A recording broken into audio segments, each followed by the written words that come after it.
मैंने भी इनकी गालियां खाई है, मैंने भी इनकी हिंसा देखी है, और जैसे आप नहीं डरते हो वैसे मैं नहीं डरता हूं। आप मुझे शक्ति देते हो। कांग्रेस का जो कार्यकर्ता है, ये देखिए, ये हमारा चिन्ह है, ये कांग्रेस पार्टी का चिन्ह है। इसका मतलब डरो मत, अभय मुद्रा। हम किसी से नहीं डरते हैं। हमारे जो टाइगर हैं, मोहब्बत की दुकान वाले जो कार्यकर्ता हैं, जो मुझे यहां दिख रहे हैं, शेर और शेरनिया, आप हमारी लड़ाई लड़ते हो, आप लाठी खाते हो, आप मार खाते हो, मगर आप पीछे कभी नहीं हटते हो। आप नफरत को मोहब्बत से काटते हो, और आपकी शक्ति से मुझे शक्ति मिलती है। जो आप मोहब्बत देश में फैलाते हो, उसी कारण मैं मोहब्बत फैला पाता हूं, उसी कारण मैं खड़ा हो सकता हूं। यहां पे आपकी सरकार बनने जा रही है, कांग्रेस पार्टी की सरकार बनने जा रही है। हरियाणा ने निर्णय ले लिया है। पहले नरेंद्र मोदी 56 इंच छाती की बात करते थे, अब नरेंद्र मोदी का चेहरा बिल्कुल बदल गया है। अब कांग्रेस पार्टी की लहर आ रही है हरियाणा में, तूफान आ रहा है, और इसके बाद गरीबों की सरकार बनेगी, किसानों की सरकार बनेगी, नफरत की नहीं मोहब्बत की सरकार बनेगी, और कोने कोने में मोहब्बत की दुकान खुलेगी। नमस्कार, अजय चतुर्वेदी। हरियाणा विधानसभा चुनाव के लिए प्रचार का शोर आज शाम थम गया। अब 5 अक्टूबर को मतदान होगा और 8 अक्टूबर को परिणाम सामने आएंगे। आपको पता है कि 1 अक्टूबर को जम्मू कश्मीर के साथ, जम्मू कश्मीर में जो 3 चरण के चुनाव होने थे, उसके साथ ही हरियाणा का भी मतदान होना था। लेकिन बीजेपी ने अपने फायदे के लिए 5 दिन इस मतदान को आगे सरका दिया। कभी कभी कोई चाल उल्टी भी पड़ जाती है। ऐसा लग रहा है कि जो 5 दिन आगे सरकाया चुनाव आयोग ने, जो कि आरोप है कि बीजेपी के कहने पर, बीजेपी को लाभ पहुंचाने के लिए, लेकिन वो दांव बीजेपी का उल्टा पड़ गया। इन 5 दिन में से 3 दिन या 4 दिन कह लीजिए, पूरा का पूरा कांग्रेस ले उड़ी। इन 4 दिनों का लाभ अगर किसी ने उठाया है तो वो नरेंद्र मोदी नहीं थे, वो राहुल गांधी थे, जिन्होंने 30 तारीख से 30 सितंबर से और 3 अक्टूबर तक हरियाणा में प्रवास किया, रोड शो किया, सभाएं की, नुक्कड़ सभाएं की और बड़ी बड़ी रैलियां की। आज हरियाणा के महेंद्रगढ़ रेवाड़ी में आखिरी सभा हुई, और उस सभा में सामाजिक विचारधारा के शीर्षस्थ नेताओं में से एक कुशल रणनीतिज्ञ योगेंद्र यादव ने कांग्रेस का मंच साझा किया, और उन्होंने एक नारा दे दिया कि पिछले 10 सालों से हरियाणा में जो लूट, झूठ और फूट की सरकार चल रही थी, उसे उखाड़ फेंकना है। वो बताए कि वो किसी कांग्रेस के सदस्य नहीं हैं, कांग्रेस की आलोचना भी करते रहे हैं, लेकिन आज कांग्रेस के मंच पर सिर्फ इसलिए आए कि कांग्रेस के नेता, लोकसभा में नेता प्रतिपक्ष राहुल गांधी ये गारंटी दे रहे हैं कि किसानों को एमएसपी की गारंटी मिलेगी, युवाओं को रोजगार मिलेगा, अग्निवीर योजना खत्म की जाएगी, और सबसे बड़ी चीज जो हरियाणा ही नहीं पूरे देश का कल्चर रहा है भाईचारे का, उसके समर्थन में राहुल गांधी खड़े हैं। इसलिए उन्होंने कांग्रेस का मंच साझा किया। वो बताते हैं कि झूठ यानी अग्निवीर 20 साल की सेवा के लिए जो जवान सेना में जाते थे उनको घटा करके 4 साल कर दिया गया, जबकि इसी हरियाणा से, इसी रेवाड़ी से क्षेत्र से प्रधानमंत्री नरेंद्र मोदी ने प्रधानमंत्री बनने की शुरुआत की थी। और सबसे बड़ा झूठ इन 10 सालों में इस क्षेत्र का, हरियाणा के क्षेत्र का, रेवाड़ी का, दक्षिण हरियाणा का जो युवा, जिसके पास एक सबसे बड़ा रोजगार का माध्यम था सेना, वो भी उनसे छीन लिया। लूट, ये हरियाणा बाजरा, सरसों और गेहूं का इलाका है और किसान इससे अच्छी पैदावार करते थे और जिससे उनका परिवार अच्छे से चल रहा था। आने के बाद मोदी जी ने सबसे बड़ा हमला इस अन्न के बाजार पर किया और किसानों की कमर तोड़ दी। कहते थे कि उनकी कमाई दोगुनी कर देंगे। दोगुनी तो बहुत दूर की चीज है, जो कमाते थे उससे भी नीचे आ गए। और फूट हरियाणा और पूरा देश, खास तौर पर अगर हरियाणा की बात करें तो यहां पर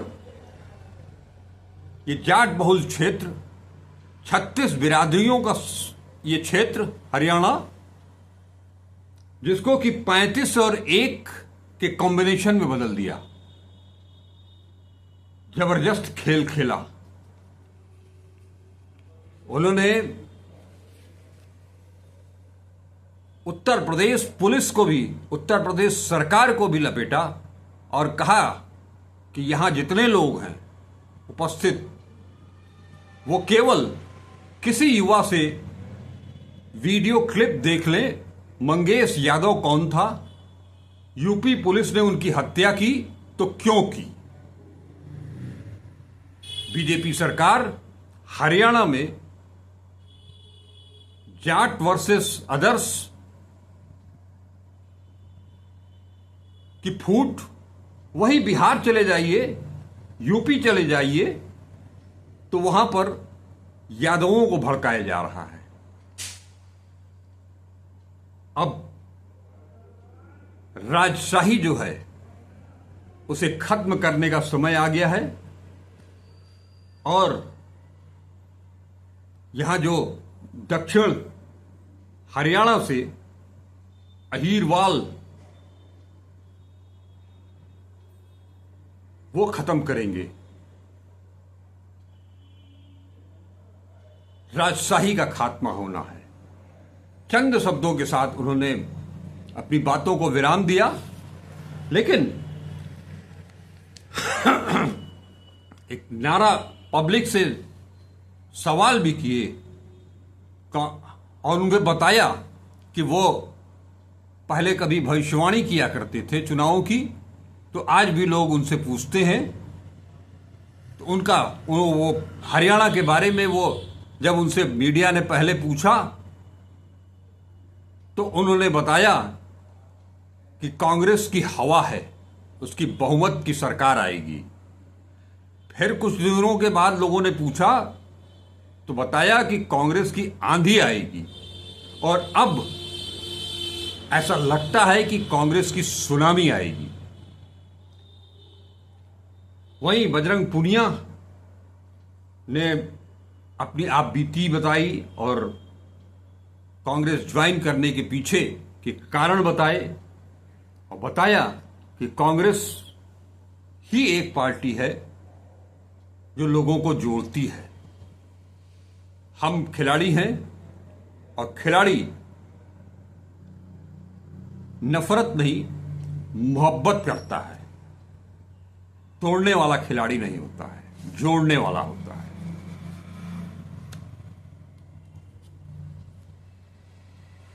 बातें बहुत कुछ हुई, लेकिन राहुल गांधी ने आज फिर नरेंद्र मोदी और अडानी अंबानी को घेरा। मीडिया को उन्होंने बताया कि कांग्रेस सरकार ने कभी मीडिया के ऊपर कोई नियंत्रण नहीं किया, कोई दबाव नहीं बनाया, लेकिन बीजेपी मीडिया को दबा करके रखी हुई है। इतना ही नहीं, सारी एजेंसियों को उन्होंने अपने कब्जे में रख लिया है, अपने दबाव में बना लिया है, लपेट लिया है। चाहे वो चुनाव आयोग ही क्यों न हो। ये कांग्रेस के जमाने में ये एजेंसियां, चाहे इलेक्शन कमीशन हो, ईडी हो, सीबीआई हो, वो कांग्रेस सरकार की जेबी एजेंसी नहीं हुआ करती थी। ये आरएसएस और बीजेपी ही करती है। आज खुल करके राहुल गांधी ने उन महिला पहलवानों के लिए बलात्कार का शब्द इस्तेमाल किया कि उन खिलाड़ियों के साथ, बेटियों के साथ, माताओं के साथ जो पूरे देश भर में बलात्कार हो रहा है। मणिपुर का जिक्र किया और कहा कि कांग्रेस और मैं खुद अगर संविधान की बात करता हूं, संविधान की रक्षा की बात करता हूं, तो सिर्फ इसलिए कि संविधान की अगर रक्षा होगी तभी ये देश बचेगा, तभी बहन बेटियां सुरक्षित रहेंगी, एजेंसीज अगर स्वायत्त शासी हैं तो रहेंगी, महिलाओं की सुरक्षा होगी। इसके लिए संविधान को बचाना जरूरी है।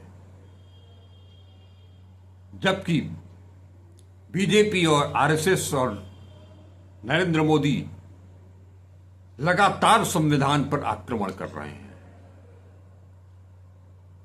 आज हालत यह है कि बेरोजगारी और अपराध में हरियाणा नंबर 1 हो गया है, जो आज से 10 साल पहले प्रगति की ओर अग्रसर बढ़ रहा था।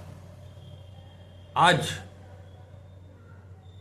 उन्होंने तुलना की कि आज प्रगति की ओर बढ़ रहा है तेलंगाना और कर्नाटक, या फिर उन्होंने वही अमेरिका यात्रा और डलेस टेक्सास का जिक्र किया, बेरोजगारी और युवाओं के पलायन की बात की। कहा कि ये पलायन रुक नहीं रहा है, बेरोजगार यहां से लगातार पलायन कर रहे हैं और इस पलायन करने में वो अमेरिका तक पहुंचे। उस बीच में कितनों की जान चली जा रही है, कितनों की हत्या कर दी जा रही है। उन्होंने उदाहरण दिया क्वाटेमोर का, जहां की अभी कुछ दिन पहले 6 लोगों की हत्या हो गई गोली मार करके। आरोप लगाया कि हरियाणा को दलाल चला रहे हैं। यहां के 25 हजार युवा बेरोजगार हैं। उनको अपने प्रदेश में, अपने शहर में, अपने गांव में रोजगार करने का कोई मौका ही नहीं है। वहीं 16 लाख करोड़ रुपए 25 पूंजीपतियों के ये सरकार माफ कर रही है। किसानों का कर्जा माफ नहीं हो सकता, और यहां पर उन्होंने बताया कि हालत यह है कि एक जिम इंस्ट्रक्टर ने उनको फोन करके बताया कि उससे 4 लाख रुपए फिरौती मांगी जा रही है। माफ कीजिएगा, उन्होंने कहा कि जिम इंस्ट्रक्टर ने उनको फोन किया कि उनकी मां बहुत बीमार हैं, उनकी हालत ज्यादा खराब है, वो एक प्राइवेट हॉस्पिटल में लेकर के गए जहां पर कि उनसे 4 लाख मांगे जा रहे हैं। बहुत भावुक अंदाज में उसने बताया कि उसकी मां को बचा लीजिए, नहीं तो वो मर जाएगी। पूछा उन्होंने उस जिम इंस्ट्रक्टर से कि क्या कर सकते हैं, तो कहा कि इसे सरकारी अस्पताल में कहीं दाखिला दिलवा दीजिए। राहुल गांधी बताते हैं कि अपने ऑफिस के थ्रू उन्होंने उनकी मां को सरकारी अस्पताल में भर्ती करवाया और उसके दूसरे दिन ही उस इंस्ट्रक्टर का फिर से फोन आता है कि मां की जान बच गई। जो निजी अस्पताल वाले स्टंट और ऑपरेशन की बात कर रहे थे, यहां पर सरकारी अस्पताल के डॉक्टरों ने बताया कि इसकी कोई जरूरत नहीं है। यहां फिर लूट की बात आती है। निजी अस्पताल में लूट मची है, प्राइवेट स्कूलों में, प्राइवेट शिक्षण संस्थाओं में लूट मची हुई है। यही नरेंद्र मोदी का मॉडल है। हालम यह है कि बेरोजगार के लिए, किसान के लिए, मजदूर के लिए लोन नहीं मिलेगा, जबकि उनका कर्ज माफ नहीं होगा। कि मीडिया वाले कहने लगेंगे कि मजदूरों की, किसानों की आदत खराब की जा रही है। और जब Campa Cola, cell phone, chips बेचने वाले अंबानी का करोड़ों रुपए, हजारों करोड़ रुपए माफ किया जाता है, तब उनकी आदत खराब नहीं होती है। कहा कि कांग्रेस की सरकार हरियाणा में आएगी तो जिस तरह से चिप्स, कैंपा कोला और सेल फोन के लिए सही रेट मिलते हैं अंबानी को, उसी तरह से किसानों को भी उनकी उपज का सही रेट मिलेगा। और एक बार फिर उन्होंने 36 बिरादरी की बात की और कहा कि ये 36 बिरादरी को न्याय दिलाना संविधान ही ऐसा कर सकता है। समानता की बात संविधान ही सिखाता है। संविधान ही है जो कि किसान, मजदूर, युवा, महिला सबको उनका हक दिलाता है। और हम यानी कि कांग्रेस वो हक दिला करके रहेंगे। चलते चलते उन्होंने अपने भाषण का जो समापन किया, उसमें पब्लिक को एड्रेस किया कि कांग्रेस को वोट संविधान की रक्षा, भाजपा को वोट संविधान पर चोट। एक तरह से जो माहौल बना है, आपको मैंने पहले भी बताया था कि वहां से जो फीडबैक मिल रहा है, हमारे कुछ लोग वहां हैं जो बता रहे हैं कि इस बार बीजेपी को बार्गेनिंग करने का भी मौका नहीं मिलेगा, हॉर्स ट्रेडिंग भी नहीं हो पाएगी, इतना बहुमत लेकर के आएगी कांग्रेस। ये मेरा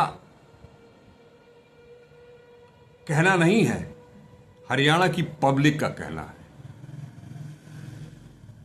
तो अब जो शुरुआत राहुल गांधी ने लोकसभा चुनाव से की, भारत जोड़ो यात्रा से की, भारत जोड़ो न्याय यात्रा से की, वो वाकई अब सुनामी में तब्दील होती नजर आ रही है। देखते हैं 5 तारीख को कितने परसेंट वोट पड़ता है। हमारी आपसे ये अपील, हर मतदाता से अपील होगी कि वो घरों से निकलें और अपने मताधिकार का प्रयोग अवश्य करें, लोकतंत्र का जश्न मनाएं।